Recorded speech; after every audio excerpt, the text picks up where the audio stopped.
Pessoal, hoje nós vamos ter nessa aula receptores elétricos. E eu vou começar introduzindo o símbolo de receptor elétrico para você perceber uma coisa. Opa, professor, esse não é um símbolo de gerador? Na verdade, o símbolo de receptor é o mesmo símbolo de gerador e até as denominações são as mesmas, né? Exceto esse apóstrofe. Eu vou explicar por quê.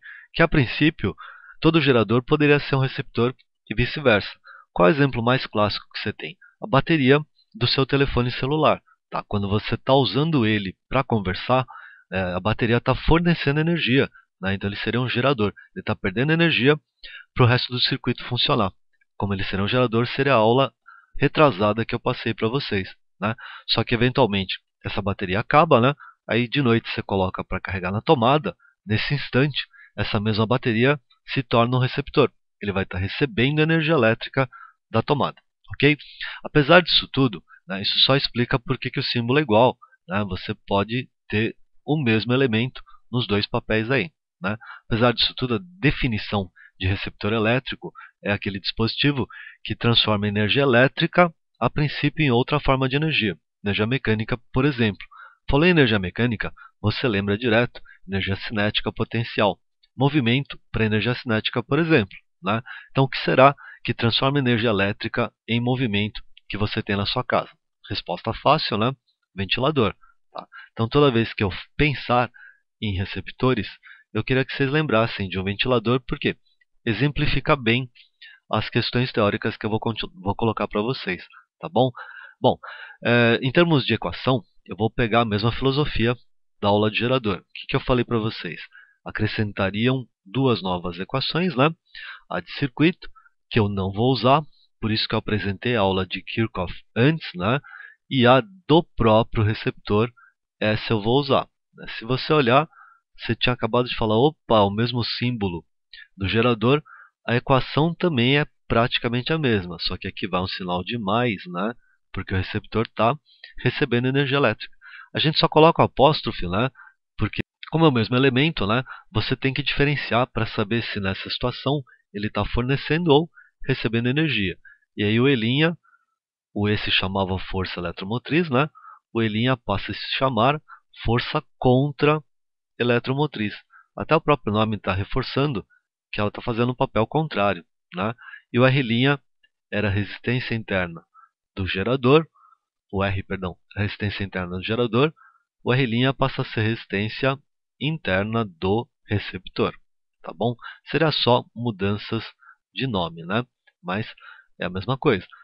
E a equação de circuito, como eu tinha falado, I seria igual a E, força eletromotriz, menos E', dividido pela resistência interna do gerador, somada com a resistência externa do circuito, somada com a resistência interna do receptor. E essa eu não vou utilizar.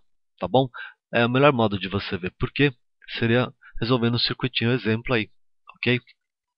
Como exemplo, eu vou resolver essa questão do Mackenzie. Né? Se você fosse fazer pela equação do circuito, você teria que identificar, né, o de maior voltagem é o gerador, então isso aqui é E. Essa resistência seria a resistência interna do gerador, R'. O de menor voltagem é o receptor. Aqui o princípio é o mesmo da termodinâmica. Né? Se você misturasse dois objetos de diferentes temperaturas, o de maior perderia calor para o de menor. Tá? Então aqui é a mesma coisa. Não vai pensar que é o de menor, que eu estou falando de menor de idade, que é horrível isso. Né? Então esse 1,5 ohm seria resistência interna do receptor e o 36 seria a resistência externa.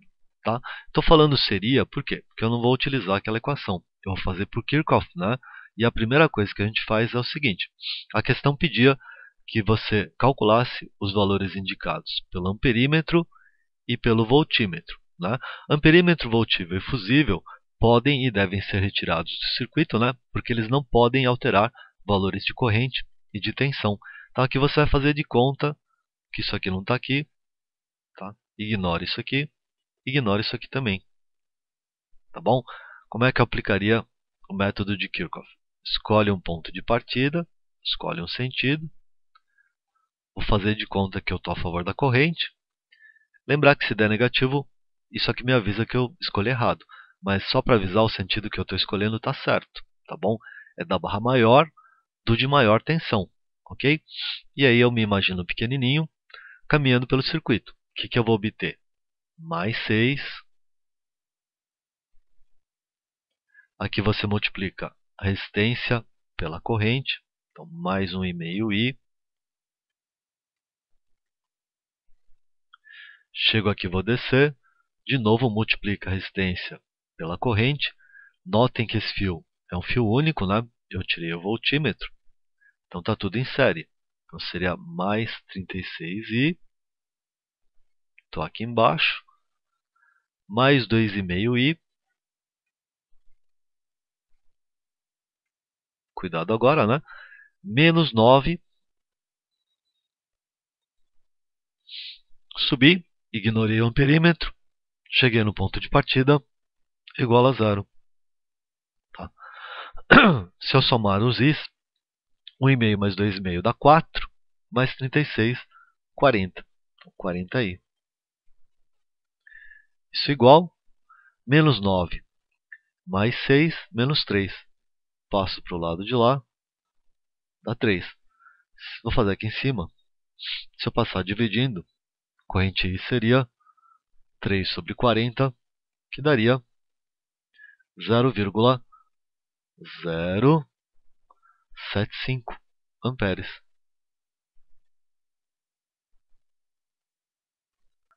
Para saber a leitura do voltímetro, é só você perceber que ele está ligado na mesma extremidade do resistor 36 ohms. Tá, então aqui eu não vou utilizar o método de Kirchhoff, fazer a primeira lei de Ohm, né? U igual a RI, mais fácil, né? A tensão seria 36, que é o resistor, vezes, para calcular, eu vou preferir utilizar a fração 3 sobre 40. Tá bom? Que o 40 e o 36 serão divisíveis por 4. Então daria 9 aqui, 10 aqui.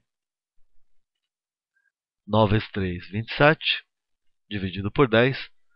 A tensão que eu estou procurando é 2,7 volts. Tá?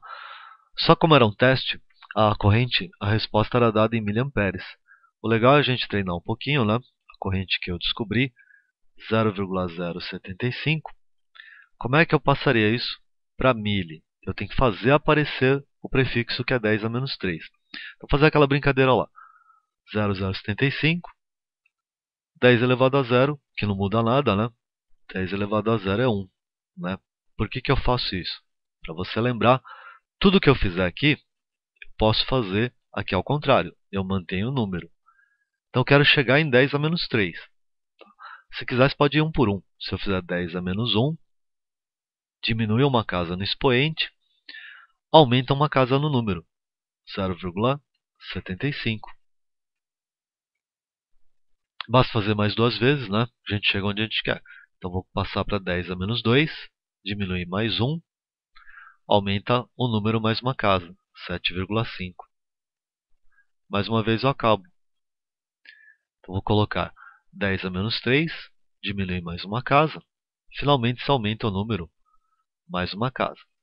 Então, aquele número 0,075 amperes equivale a 75 10 a menos 3 amperes. E aí eu troco 10 a menos 3 por mili, né? Então a resposta seria 75 miliamperes, ok?